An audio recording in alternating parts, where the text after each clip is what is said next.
Have you ever looked up at the night sky and seen the moon, big and full, shining with that familiar silvery white glow? It's a constant, a symbol of serenity and consistency.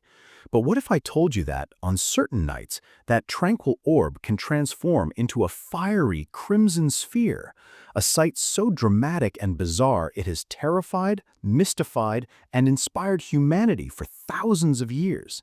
This isn't a sci-fi movie, it's a real and breathtaking astronomical event known as the blood moon. For centuries, this eerie spectacle has been interpreted as a divine omen, a sign of impending doom, or a celestial attack. But what if the reality is even more incredible than the myth? What if this stunning event is less about prophecy and more about a simple yet beautiful cosmic dance between the sun, the earth, and the moon? Prepare to have your mind blown as we peel back the layers of superstition to reveal the true, fascinating story of why our moon bleeds.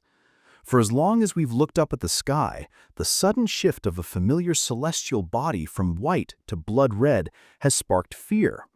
Ancient cultures from the Incas to the Mesopotamians saw a lunar eclipse as a direct assault on the heavens.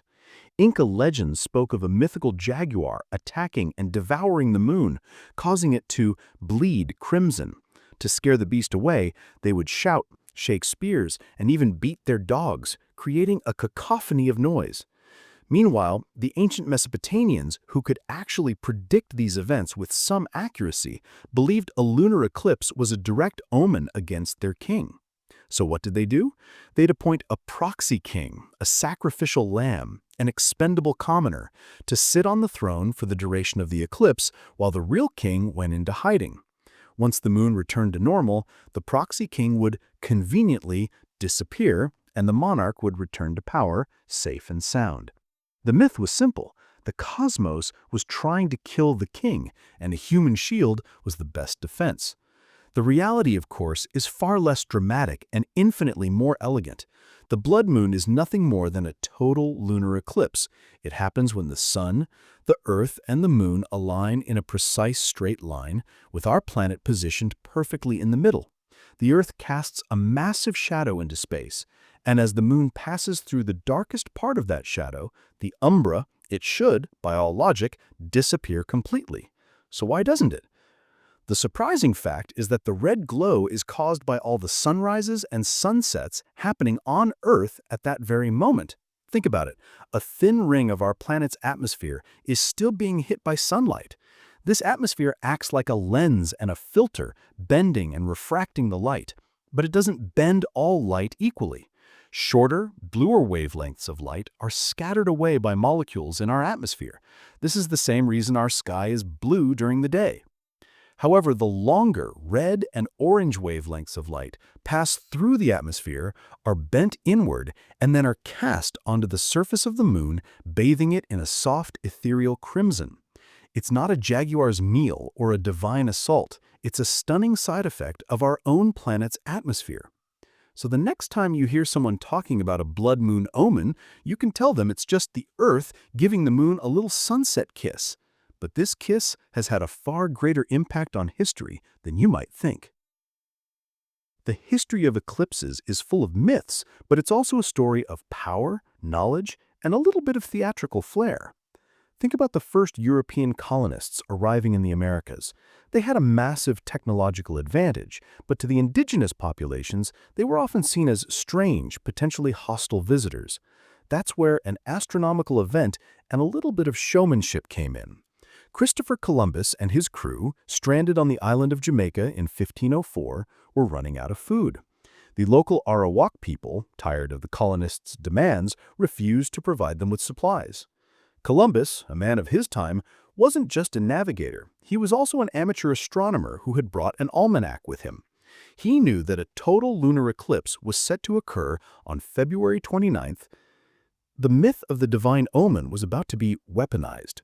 He gathered the Arawak chiefs and, with a flair for the dramatic, told them that his Christian God was angered by their lack of cooperation.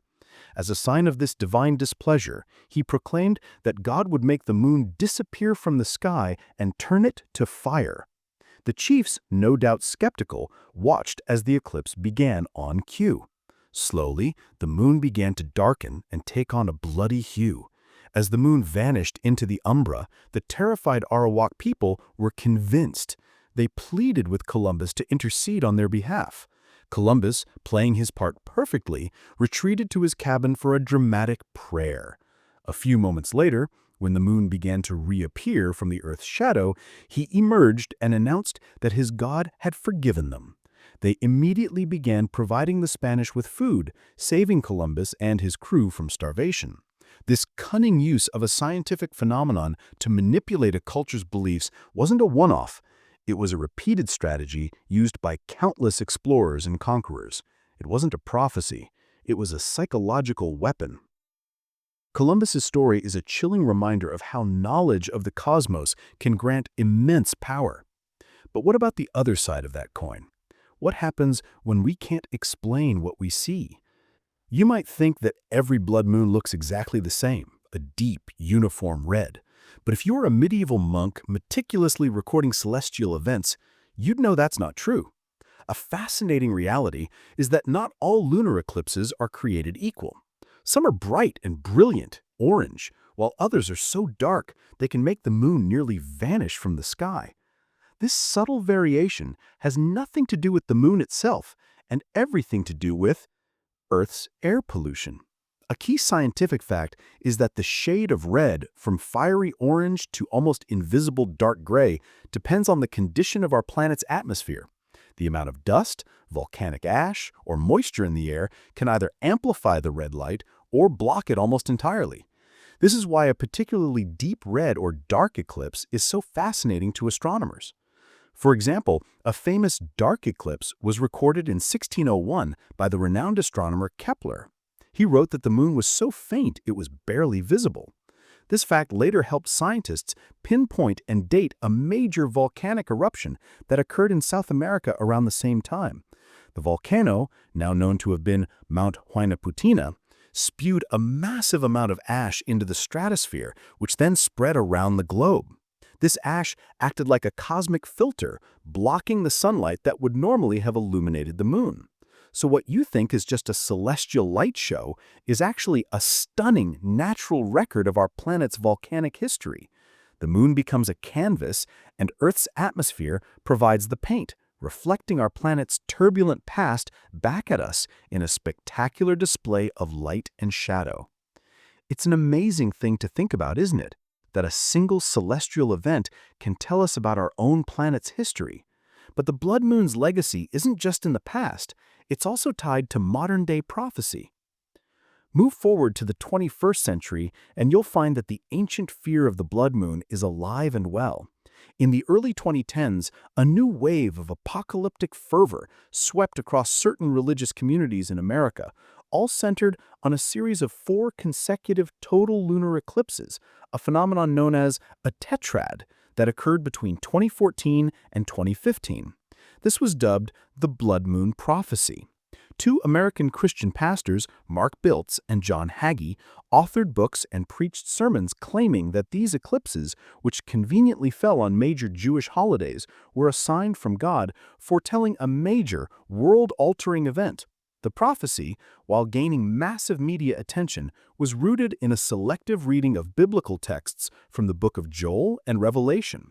It stirred up millions, sparking a global conversation about the end times. The reality, of course, is that tetrads are not particularly rare. The next tetrad is set to begin in 2032.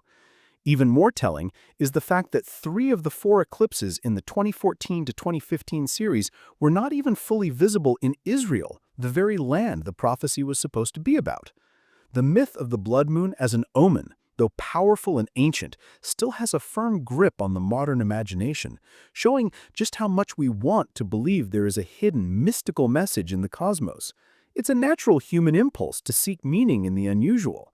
But the scientific truth is that the moon's turning red is just a cosmic coincidence, a stunning, beautiful, and completely predictable one. The next time you hear someone whisper about the blood moon, you'll know the truth. It's not a jaguar, not a divine sign of anger, and not a modern-day prophecy.